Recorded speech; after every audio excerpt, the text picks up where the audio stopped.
Il avait tout pour lui. La vitesse, les talents, la scène et surtout le monde entier à ses pieds. Mais ce gars est fou! Alors Vinicius est-il la star incontestée du Real? En plus, ce mec-là, c'est le sourire du talent. Je veux dire, moi, pour moi, ce mec-là, c'est un phénomène de football. Donc. Un joueur qui devait changer le jeu. Mais aujourd'hui, il divise, agace et dérange. Il s'énerve pour rien. Et parfois, il n'a même plus l'air de savoir pourquoi il joue. Mais comment on en est arrivé là? Comment un prodige a-t-il pu autant perdre les fils? À la limite, Freno, il est insupportable. Mais c'est sa façon d'être. Tu te souviens quand je te l'avais dit? Tu te souviens quand je t'avais dit Florentino Pérez ne supportera pas Vinicius plus longtemps que ça? Tu crois connaître l'histoire? Tu vas voir, tu ne sais absolument rien. Alors, pose-toi bien. La chambre pousse peu et c'est parti les gars.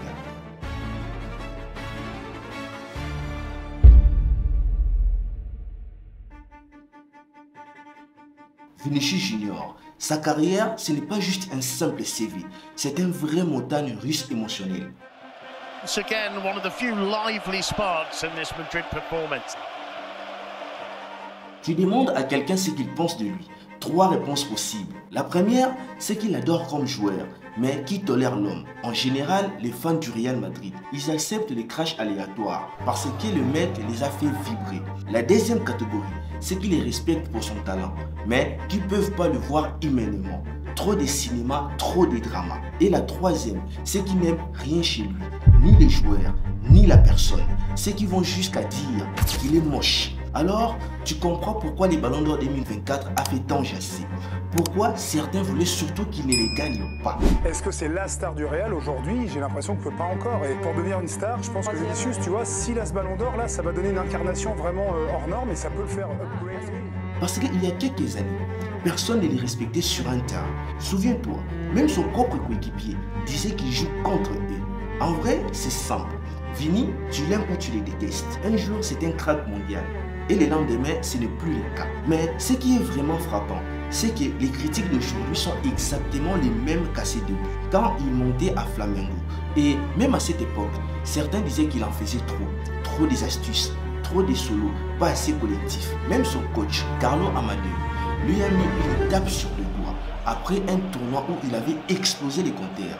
7 buts au championnat U17 d'Amérique du Sud, une médaille d'or, mais pas de repli défensif. Et ça passait déjà pas. Des années plus tard, rebelote au Real Madrid, il ne défend toujours pas. Lui et Mbappé, les mêmes combats. Ils veulent mettre la misère balle au pied. Mais pour presser, on repassera. Et malgré tout ça, Real Madrid propose un contrat jusqu'en 2022 avec un boost salarial massif. La clause passe de 30 à 45 millions d'euros. Et ça, c'est pas anodin. C'est le début du plan pour son transfert au Real Madrid. Florentino Pérez le voit. Il flaire un diamant. Même s'il a à peine joué, il parie sur lui. Au moment où il doit rejoindre l'équipe première, Cristiano Ronaldo quitte le club. Et qui va combler ses vides?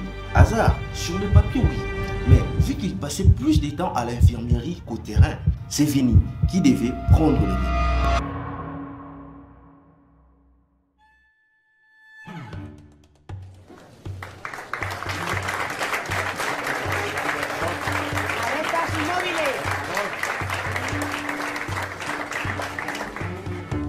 Est-ce que tu sais ce que c'est que de débarquer dans une institution comme le Real Madrid et d'être aperçu comme les successeurs de Cristiano Ronaldo?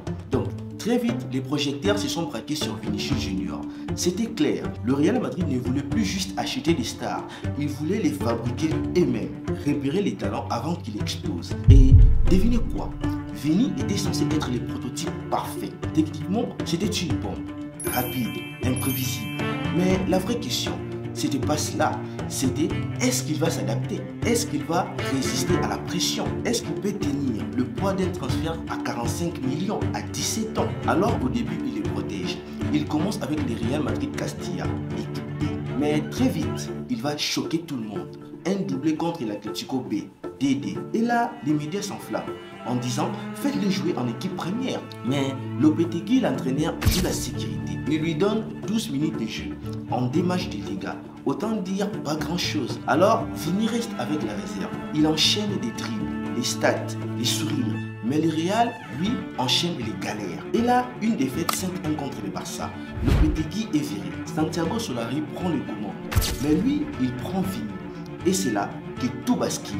Le Real est en crise et Vini, gamin de 18 ans, est catapulté au milieu du chaos. Mais ce qui est fou, c'est que les Bernabéu l'adaptent direct. Ses dribbles, son énergie, son culot.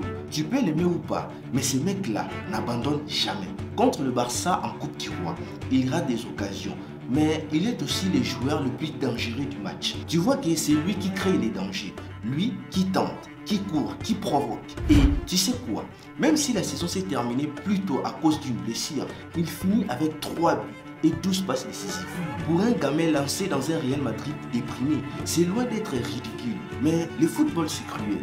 Et l'une des miels ne dure jamais longtemps.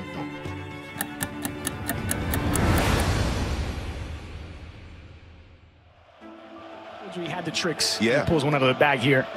But it's tricks with a... All he needs to do is score tonight. Still Vinicius goes for goal and scores. And Real Madrid take the lead. And Vinicius... Tu vois, au début, tout le monde disait, c'est normal qu'il soit irrégulier. Il est jeune. Mais au Real Madrid, ça passe quand même un moment. La saison suivante, les attentes explosent. On ne veut plus seulement voir des dribbles. On veut de buts. On veut des résultats. Sauf que à chaque raté, c'est la salle entière du Bernabéu qui soupire. Mais il va en faire la mettre celle-là ou pas. Et là, un soir contre Osasuna, Vini marque et ils font en larmes. Pas des petites larmes de soulagement, des larmes d'un mec au bout qui se bat contre lui-même. Mais il faut croire que le feu s'est vraiment rallumé ce soir-là. Parce que quelques semaines plus tard, en mars 2020, El Clasico, il marque. Madrid bat le Barça 2-0 et Vini devient, à 19 ans, le plus jeune buteur madrilène dans un Clasico depuis Raoul. Et là, tout le monde s'est dit, ok, il est prêt, mais t'as vu, on est dans la vraie vie, pas dans un film. Les matchs d'après, invisible.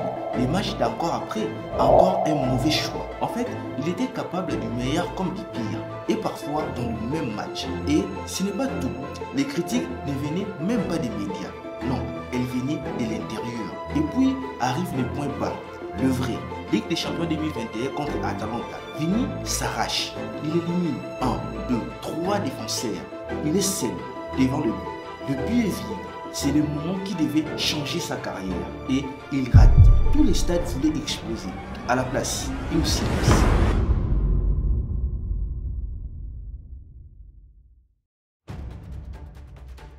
Et puis alors en plus de tout ce qui a été dit, c'est que il est absolument insupportable. Vinicius, ok, d'accord, il peut vous exaspérer, mais c'est pas une raison pour l'insulter. Mais il ne se cache pas, il affronte les critiques, il continue. Et là, en avril 2021, les quarts de finale de la Ligue des Champions, Real Madrid contre Liverpool. Sous les projecteurs, Vinicius explose. Début, il détruit la défense des Reds, comme s'il jouait à FIFA en mode facile. Et ces jours-là, Vini rappelle au monde entier pourquoi le Real Madrid a misé sur lui. La saison suivante, tout clique enfin. Là, on ne parle plus du petit crack des deux mains. La raison, Carlo Ancelotti, le coach aux sourcils tranquilles. Lui, il ne voit pas qu'un talent brut, il voit un futur patron. Et Vini répond. Début contre la reprise contre les ventes. Chaque semaine, il est là. Il claque des buts. Il aligne les passes décisives. Et surtout, il forme un duo de feu avec Benzema. La Liga gagne. Et le stade de Vini impressionnante. Mais son plus grand moment, il arrive encore. En finale de la Ligue des Champions contre Liverpool, le 28 mai 2022. Un appel parfait. Un centre au second poteau. Et Vini compte. Un but de la victoire. Les buts qui offrent Real sa 14e Ligue des Champions. Et là, prend en l'air. Sourire XXL. Le petit Brésilien de Flamengo devient une légende du club.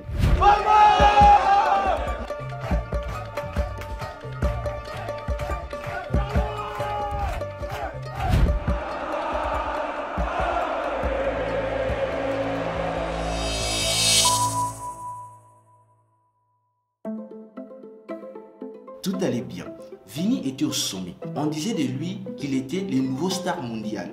Mais ce que personne n'avait prévu, c'est que le sommet, c'est aussi le début de l'escale inverse. La saison 2023, Vini est une superstar.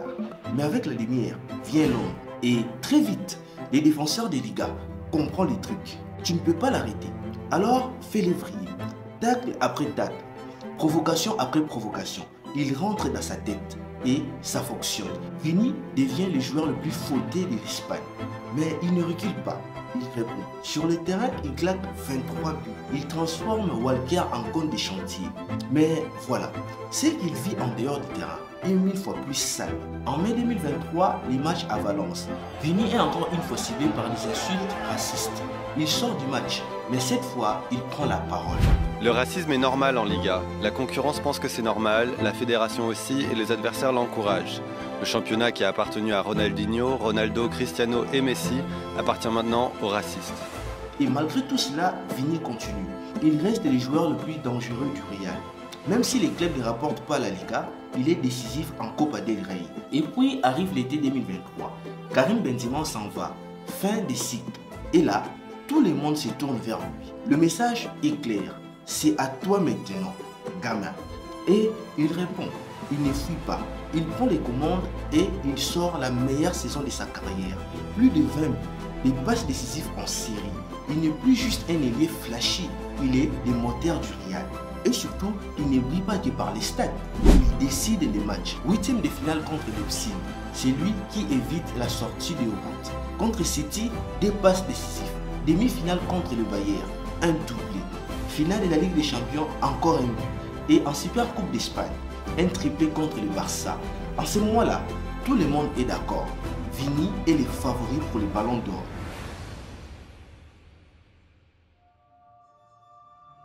Mais voilà, en 2024, année de compétition internationale. Et dans ces années-là, ce n'est pas juste ton club qui compte. Il faut livrer avec ta sélection. Et là, c'est le drame. Vini claque un doublé contre le Paraguay. Mais ensuite, contre le Costa Rica et la Colombie, invisible. Et contre la Colombie, il prend un jaune débile. Résultat, suspendu pour les quarts de finale contre l'Uruguay. Le Brésil est éliminé. Et Vini passe du statut de probable Ballon d'Or à dauphin. Et ça, ni lui, ni Madrid ne les dirige. Il boycotte la cérémonie du Ballon d'Or. Et il poste un message cliquant sur X. Je le ferai 10 fois plus. Une promesse, un avertissement, un cri de revanche. Mais est-ce qu'il va vraiment tenir parole?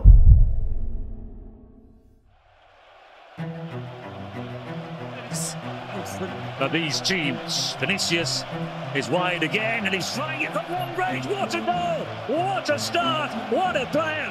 Vinicius! Il avait promis de les faire 10 fois plus. Mais ce qu'on a vu ensuite, c'est peut-être la version la plus mauvaise de Vinicius Junior depuis ses débuts.